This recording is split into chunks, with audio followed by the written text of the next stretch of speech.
Saya lihat bentuk bangunannya rumah tua, sebelahnya memang gang. Akhirnya jadi minimarket, buka sebelum Idul Fitri. Wah, sip ya.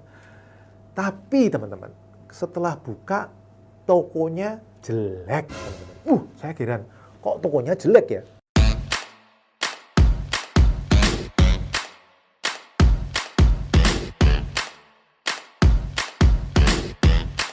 Halo teman-teman, karena banyak yang minta setelah kemarin cerita pengalaman pertama beli properti tidak melihat, ternyata teman-teman responnya bagus, banyak yang pengen ngobrolin yang nomor 2. Oke, sekarang kita ngomong yang nomor 2 ya, yang jelek.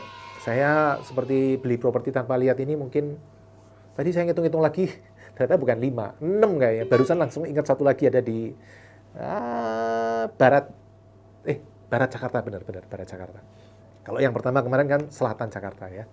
Kalau yang ini ada di Jawa Timur, teman-teman. Ini beli properti nggak lihat. 625 juta, teman-teman. Dan gatot lagi, gagal total, teman-teman. Jadi 2011 itu saya sudah punya beberapa minimarket ya. Kalau saya nggak salah setelah punya 5 minimarket. Tetap prinsipnya bukan 3L tapi 3C cari properti. 3C apa? Cash flow, cash flow, cash flow. Tempatnya dimanapun nggak masalah, yang penting income lebih besar dari angsuran. Saya selalu ngomong seperti itu kan. Karena itu, waktu itu saya ingat 2011 di kantor saya bikin peraturan, bikin sayembara lah. Yang bisa nunjukin tempat yang tanah, rumah yang cocok untuk dibuat minimarket, Indomaret atau Alfamart, terserah dimanapun. Waktu saya bilang gitu, saya kasih 10 juta. 10 juta 2011 gede loh teman-teman. Itu UMR mungkin waktu itu masih 1 jutaan ya. Jadi apalagi ini yang dapat tim Jawa Timur yang UMR-nya mungkin belum sampai 1 juta. Jadi 10 juta itu besar sekali waktu itu.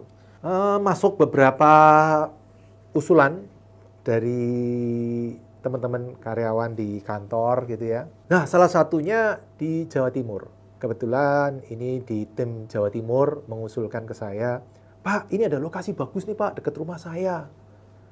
Wow, ini menuju airport. Saya senang menuju airport, berarti daerahnya rame ya kan.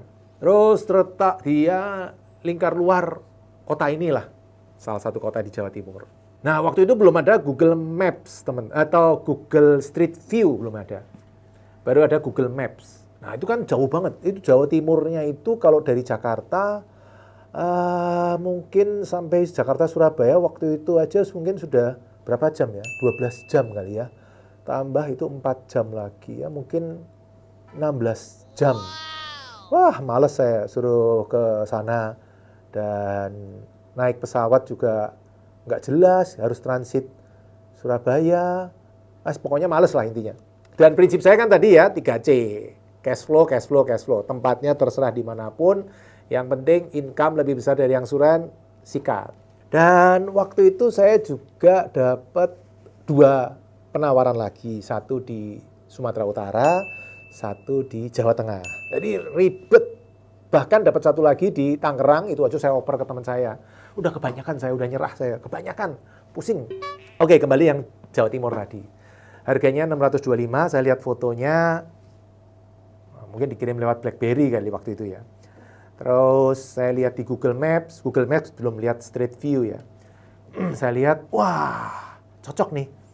Kota, terus ini lingkar luar, ini jalan menuju bandara. Jadi lingkar luarnya dia di arah bandara. Terus saya lihat gambarnya, wah saya seneng. Kenapa? Karena sebelahnya gang. Saya itu seneng properti-properti yang sebelahnya gang. Karena berarti penduduk gang itu mau nggak mau belanja di minimarket saya. Waktu itu saya incer untuk minimarket. Lebarnya masuk, luasnya masuk, kemudian disurveikan ke franchisor. Ditolak sama franchisor, dibilang, Pak, daerah situ belum layak, masih sepi. Oke, nggak apa-apa, itu bulan Juni kalau saya nggak salah ya. Sudah selesai kan? Bulan Oktober ditelepon sama franchisor, Pak, itu jadi nggak Pak, diusulkan Pak, lokasi itu. Dia bilang, ya udah, yuk survei lagi. Ternyata disetujui oleh franchisor. Jadi saya proses ke banknya 2011 tuh. Dapat kredit. Kemudian baru saya pertama kali lihat propertinya waktu waktu saya AJB, ke akte jual beli, tanda tangan akte jual beli, saya harus berangkat ke kota itu. Jadi sebelum itu saya nggak pernah lihat.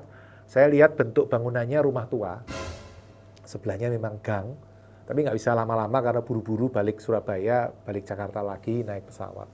Nah kemudian dibangun oleh franchisor, bos, lebarnya 15. Tadinya saya bilang franchisor, kamu 11 aja, 4 meter sisain buat aku, buat saya bikin ruko. Tadinya saya mikir gitu kan, ngapain toko 15 meter, toko itu kan standarnya 12 meter waktu itu.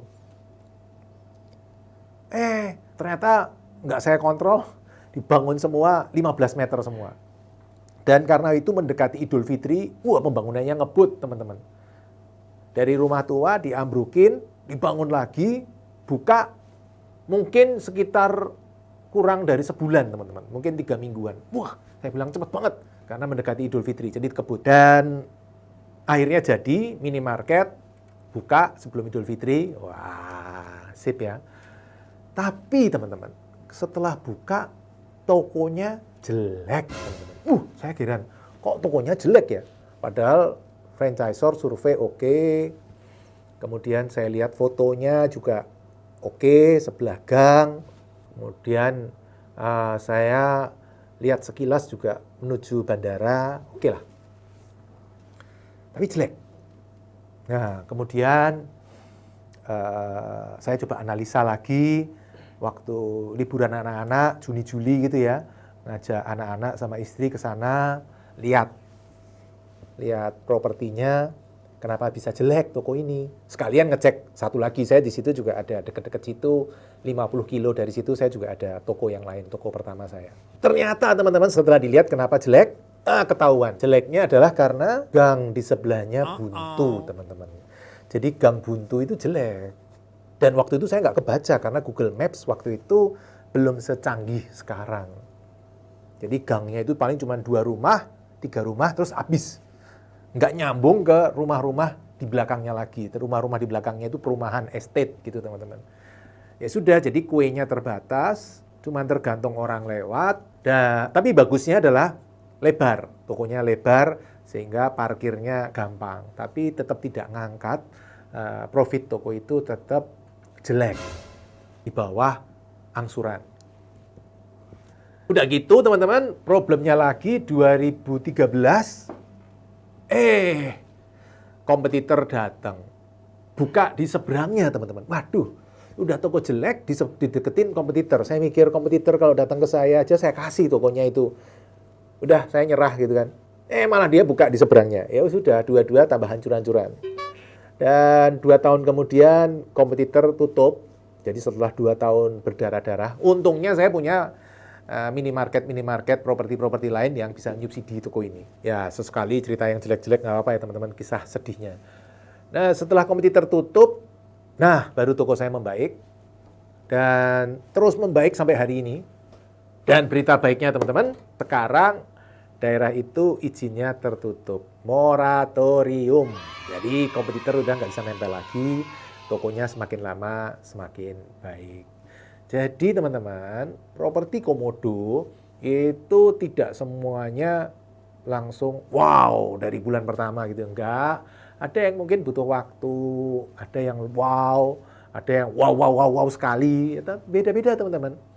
Nah, khusus untuk toko ini butuh waktu, perjalanannya panjang, tapi akhirnya happy ending. Sampai sekarang tokonya masih bagus, masih ada tanah sisa mungkin sekitar 100 meter, saya juga masih bingung. Tadinya mau saya pakai gudang, depannya jadi ruko, sama franchisor malah depannya jadiin gudang, belakangnya jadi tanah kosong. Ya sudahlah, yang penting tokonya buka, waktu itu kan buru-buru.